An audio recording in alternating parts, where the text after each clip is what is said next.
Hi hello welcome to ఆధ్యా media. నేను మీ anchor Saritha. ఈరోజు మనతో పాటు సీనియర్ జర్నలిస్ట్ శ్రావణ్ కుమార్ గారు ఉన్నారు. ఆయన మాట్లాడి తెలుసుకుందాం ఈరోజు trending topics. So hello sir. Hello అండి. సో మనం గతంలో చూసుకున్నట్టయితే రామ్ గోపాల్ వర్మ గారు ఇలా ట్వీట్ చేయడం జరిగింది పవన్ కళ్యాణ్ గురించి. ఏంటంటే నీ మెంబర్షిప్, నీ జనసేన పార్టీలో మెంబర్షిప్ కావాలంటే నీ వయసు, ఈమెయిల్, ఆధార్ కార్డ్, ఇలా ఎక్స్ట్రా చాలా మాట్లాడారు. అసలు ఏంటి సార్ అలా మాట్లాడడానికి వాదించడానికి కారణం ఏమై ఉంటుంది? పవన్ కళ్యాణ్ గారు ఎన్నికలు దగ్గర పడుతున్న కొద్దీ కొంచెం స్వరాన్ని పెంచుకుంటూ ఎంత తొందరగా ముఖ్యమంత్రి అయిపోదామన్న ఒక ఆశ ఉంది. సరే, ఆశ అనడంగానే పకటికలని అనాలి. సరే, మనకు వ్యక్తిగతంగా అనడం ధర్మం కాదు కాబట్టి అతను ఎంత ముఖ్యమంత్రిగా అంత ఎర్లీగా అయిపోతే బాగుండనంత ధోరణితోటి తప్పటడుగులు వేస్తున్నాడు. ఎందుకంటే వరాహి యాత్ర ప్రారంభించాడు. వెళ్ళినప్పుడు జనరల్గా ఏ రాజకీయ నాయకుడు ఎక్కడికి వెళ్ళినా కూడా తన ఐడెంటిటీ కోసం, అంటే అక్కడ ఒక గుర్తింపు ఉండాలని కోసం ప్రయత్నం చేస్తుంటారు. ఈ యాత్ర కూడా గుర్తింపు రావాలి, ఒక అలజడి సృష్టించాలనో లేకపోతే మంచి పేరు రావాలనో, బాగా సక్సెస్ కావాలని కూడా తప్పు లేదు, ప్రతి రాజకీయ నాయకుడు అనుకుంటారు. కానీ దానికోసం తప్పుడు మార్గాలు ఎన్నుకోవడం కానీ, తొందరపాటు వల్ల, అవగాహన రాహిత్యం వల్ల ఏదైనా తప్పుడు నిర్ణయం విధానం ప్రకటించగానే వ్యాఖ్యలు చేయడం కానీ జరిగితే పర్యవసనం ఎలా ఉంటుందో ఈరోజు ఆంధ్రప్రదేశ్లో చూస్తున్నాం. ఇక్కడ పవన్ కళ్యాణ్ గారు రాజకీయ ఉద్దేశంతో జగన్ ఏ విధంగా విమర్శించినా తప్పులేదు. ఒకవేళ నిజంగా ఆధారాలతో విమర్శిస్తే ఇంకా మంచిది. కాకుంటే జగన్ గారిని విమర్శించాలనో వైఎస్ఆర్పీ పార్టీ వైఫల్యాన్ని ఎత్తి చూపాలనే ప్రయత్నంలో ఒక అంశాన్ని లేవనెత్తాడు. అదేమిటి అంటే ఆంధ్రప్రదేశ్లో మిస్సింగ్ కేసులు అధికంగా అవుతున్నాయి, ఉమెన్ బలవుతున్నారు, ట్రాఫికింగ్ గురవుతున్నారు.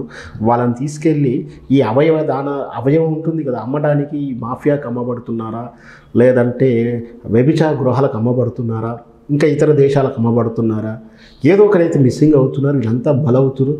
ఈ బలవడానికి కారణం వైఎస్ఆర్పీ పార్టీ చేపట్టినటువంటి వాలంటరీ వ్యవస్థ. ఈ వాలంటరీ వ్యవస్థల అమ్మాయిలంతా ఎక్కువ అక్కడ మహిళలే ఉన్నారు దాంట్లో. అది కూడా యూత్, అంటే ఒక 18 నుంచి 22 వీళ్ళంతా ఒక ఇంటికి వెళ్ళి ఆ ఇంట్లో ఒంటరిగా ఉండేవాళ్ళు లేదా బలహీనంగా ఉండేవాళ్ళు. పలానా ఇంట్లో అమ్మాయి ఉంది, పలానా వయసు అమ్మాయి ఉంది, పలానా విధంగా ఉంది అని వీళ్ళు వేరే వాళ్ళకి ఎవరికి ఇన్ఫర్మేషన్ ఇస్తున్నారట.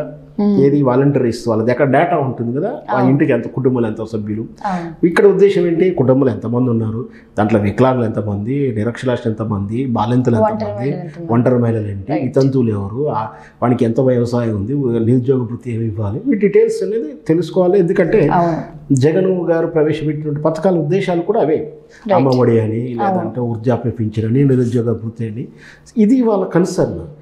దీనికి చాటున వీళ్ళంతా కూడా ఈ డేటాని ఎవరికి అమ్ముతున్నారు, ఎవరికి ఇన్ఫర్మేషన్ ఇస్తున్నారు, దానివల్ల మిస్సింగ్ కేసులు అవుతున్నాయి, ఈ వాలంటీర్లే ఈ ఉమెన్ ట్రాఫికింగ్ పాల్పడుతున్నారంటూ ఆరోపణలు చేయడం జరిగింది. దాంతో ప్రజల్లో వ్యతిరేకత బాగా అయింది, వాళ్ళ మనోభావాలు కూడా దెబ్బతింది. సో అందరూ కూడా ముందుకు వచ్చేసి వీళ్ళు కూడా కౌంటర్ ఇవ్వడం జరుగుతుంది. వీళ్ళు కూడా తమ అభిప్రాయం వ్యక్తం చేస్తున్న భాగంగా మనకు తెలుసు రామ్ గోపాల్ వర్మ గారు మొదటి నుంచి కూడా జగన్ అభిమాని చెప్పుకుంటూ వస్తుంటాడు. సో ఆయన ఆ పార్టీ తరపున కార్యకర్తలా పనిచేయకుండా ముఖ్యమైనటువంటి అంశాల విషయంలో అతను ఎట్లా గుర్తింపు చేస్తుంటాడు. దీంట్లో పవన్ కళ్యాణ్ కూడా చంద్రబాబు నాయుడు పవన్ కళ్యాణ్ ఏ సందర్భం వచ్చినా కూడా తను విమర్శించడం కానీ ట్వీట్ చేయడం జరుగుతుంది. సో ఈ విధంగా పవన్ కళ్యాణ్ కన్సర్న్ ఏంటి అంటే డేటా అంతా తీసుకెళ్ళి ఎక్కడికో ఇస్తున్నారు అన్న పాయింట్ను పట్టుకొని వాళ్ళని అంత పెద్ద అపవాదు వేశాడు. సో అందుకోసం ఇక్కడ రామ్ గోపాల్ వర్మ కూడా సరే మరి వీళ్ళు ఏమి ఇస్తున్నారు, నువ్వు జనసేన పార్టీ సభ్యత్వం తీసుకుంటే ఎంట్రీ చేసుకోవాలంటే date of birth, Aadhaar card, phone number, email ఇవన్నీ నువ్వు కూడా కలెక్ట్ చేశావు కదా వ్యవస్థలో. అంటే ఇక్కడ ఉన్నటువంటి రాజకీయ పార్టీగా కానీ లేదా అభిమాన సంఘం తరఫున మెంబర్షిప్ ఉన్నటువంటి జనసేన పార్టీకి కానీ పవన్ కళ్యాణ్ అభిమాన సంఘానికి కానీ చాలా డేటా ఉంది వాళ్ళ దగ్గర. నువ్వు కూడా కలెక్ట్ చేశాక మరి నువ్వు ఎవరికి ఇస్తున్నావు, ఒక్కసారి ఆలోచించుకో అంటూ ప్రశ్నించాడు. సో నిజంగా కూడా రామ్ గోపాల్ వర్మ గారు అది ఎవరి దగ్గర డేటా ఉన్నంత మాత్రాన మనం మిస్యూజ్ చేస్తాము. జనరల్గా ఏంటంటే మార్కెటింగ్ స్కిల్స్ ఉన్నవాళ్ళు, మార్కెటింగ్ స్కిల్స్ అంటే జనరల్గా తెలుసు. మనం ఏదైనా షాప్కి వెళ్తాం, ఇప్పుడు ఫోన్ నెంబర్ చెప్పమంటాం, మనం యాదృచ్ఛికంగా చెప్తాం, లేదా ఏమైనా కూపన్ ఇస్తారని అనుకుంటాం. అదర్వైజ్ నెక్స్ట్ టైం వచ్చినప్పుడు మీకు మీ ఫోన్ నెంబర్ మీదనే అకౌంట్ ఉంటుందండి, మీకు మార్క్స్ ఉంటాయి, మార్క్స్ ప్రకారం డేటా మీకు డిస్కౌంట్ వస్తుందండి. సో ఇలా లేదు, ఇంకో హాస్పిటల్కి వెళ్ళినప్పుడు, ఇంకా రియల్ ఎస్టేట్కి ఎంక్వైరీకి వెళ్ళినప్పుడు రకరకాలుగా డేటా మనం వాళ్ళ ఫోన్ నెంబర్ ఇస్తే ఇవన్నీ కూడా ఏం చేస్తారంటే రియల్ ఎస్టేట్ వాళ్ళు మార్కెటింగ్ స్కిల్ వాళ్ళ నెంబర్ తీసుకొని వాళ్ళు ప్రమోట్ చేసుకుంటారు. సో ఈ డేటా చౌర్యం అని అంటున్నారు ఈ మధ్య. అంతకు జనరల్ కంటే ఏదో రకంగా డేటా ఉండడం, రకరకాల రూపంలో ఉండడం, ఆ డేటాని ఈ మార్కెటింగ్ వాళ్ళకి అమ్ముకోవడం, ఆ మార్కెటింగ్ వాళ్ళు చూస్తారు ఏజ్ ఫ్యాక్టర్గా రియల్ ఎస్టేట్ అయితే రియల్ ఎస్టేట్, ఉమెన్స్ అయితే ఉమెన్స్. ఇప్పుడు 30 ఏళ్ళ కుర్రాడికి ఫోన్ చేసి వేరే మాట్లాడాడు, 60 ఏళ్ళకి ఫోన్ చేసి ఫ్యాషనేట్ డ్రెస్సుల గురించి మాట్లాడారు కదా. వాళ్ళకు 40 ఏజ్ వాళ్ళకి ఫోన్ చేసి రైలు ప్లాట్లు ఉంది కొంత అంటారు. అట్లా క్లాసిఫికేషన్ వస్తుంది. సో అట్లా డేటాను వాళ్ళు అమ్ముతున్నారని ఒక అపవాదం ఉంది. సో అది నిజమేంతని ప్రూఫ్ లేదు. సో ఏ విధంగా ఈ మధ్యకాలంలో కొన్ని వెబ్సైట్లలో మనం ఎంక్వైరీ చేస్తున్నప్పుడు కూడా నెంబర్ ఎంట్రీ చేస్తాం. ఇది డేటా చౌర్యమే కాదు, డేటా మిస్యూజ్ అని మనం చెప్పవచ్చు.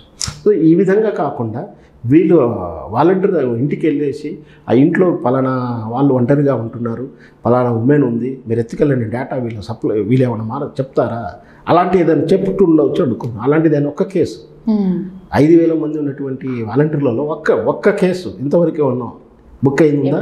లేదు. ఒకవేళ ఉంటే చెప్పండి, దాని దగ్గర న్యాయమైన పోరాటం చేయొచ్చు.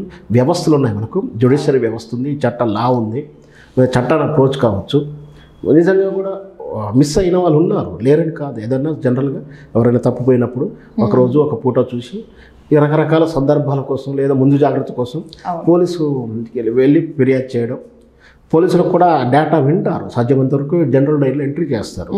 లేదు ఇది కాంప్లికేటెడ్ అనిపించినప్పుడు, లేదా ఇంకేమైనా అంటే బలహీన వర్గాల వాళ్ళు కానీ, లేదా కొంచెం కాంట్రవర్షన్కు మనోభావాలు దెబ్బతిని మనస్పర్ధలు వచ్చేటువంటి, అంటే ఒకవేళ మతస్థుల మధ్య ఏదన్నా జరిగింది, పలానా అబ్బాయితో వెళ్ళాడని అనిపించినప్పుడు సున్నితమైన అంశాలు కాబట్టి వాళ్ళు ఏమంటే కేర్ తీసుకొని ఖచ్చితంగా ఎంట్రీ చేసుకుంటారు. మామూలు విషయాలు అయితే ఈ ఒక్కరోజు చూద్దామండి, మీరు ప్రయత్నం చేయండి అని అఫీషియల్గానే చేయడానికి ప్రయత్నం చేస్తారు. అప్పుడు కేసు అవుతుంది.